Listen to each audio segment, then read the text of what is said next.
Chris Adams reached the pinnacle of his wrestling success in the late 80s.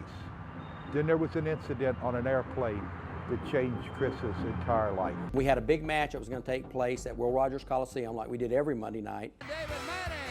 I don't believe it. And so the wrestlers were scheduled to leave San Juan on Monday morning, fly back into here, get in here plenty of time to get to the matches. And so we got the call from San Juan that the plane had lost an engine, had to go back, land. And what the airlines did, which turned out to be a big mistake, was they offered everybody on the plane free alcohol. And I'm not talking about free alcohol for 15 or 20 minutes. We're talking free alcohol for about 3 to 4 hours while they fix the plane. And the majority of the wrestlers, matter of fact, 99% of the wrestlers on the plane did not have to, they had to wrestle that night when they got back. So, you know, they had a few beers or whatever and they were done. Chris was off that night. Chris Adams did not have to wrestle in Fort Worth, so he had no reason not to keep drinking. And they supplied him with free drinks on the ground. Once they got on the plane, once again, it was open bar. And the confrontation with Chris actually came when they decided he had had enough to drink and they tried to cut him off, no more drinking. A stewardess cut Chris off. Okay, he says, "You fucking cunt." He says, "You can't fucking cut the gentleman off." He says, "Do you realize how much fucking money I make? And you bitch, you're gonna fucking cut me off?" Well, she took off, man. She split. And she went and got a steward. You know, the guy. The guy come back and says, "You're cut off. We're not gonna serve you anymore." He jumped up and said, "You son of a bitch," and the guy took off running. So, you know, he hadn't touched anyone or anything. Calm down, Chris, you know.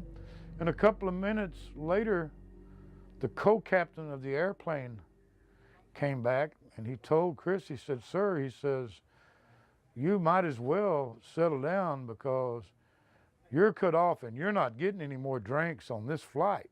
The co-pilot pointed to Chris and said, "I have the power to land this plane in Miami and have you arrested."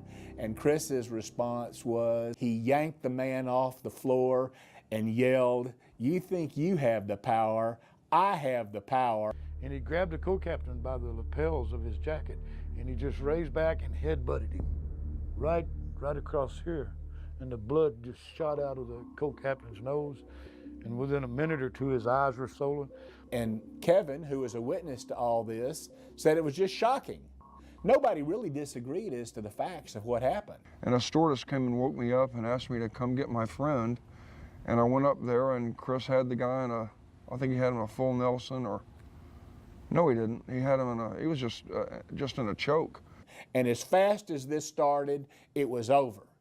And so I hooked Chris and took him back to his seat.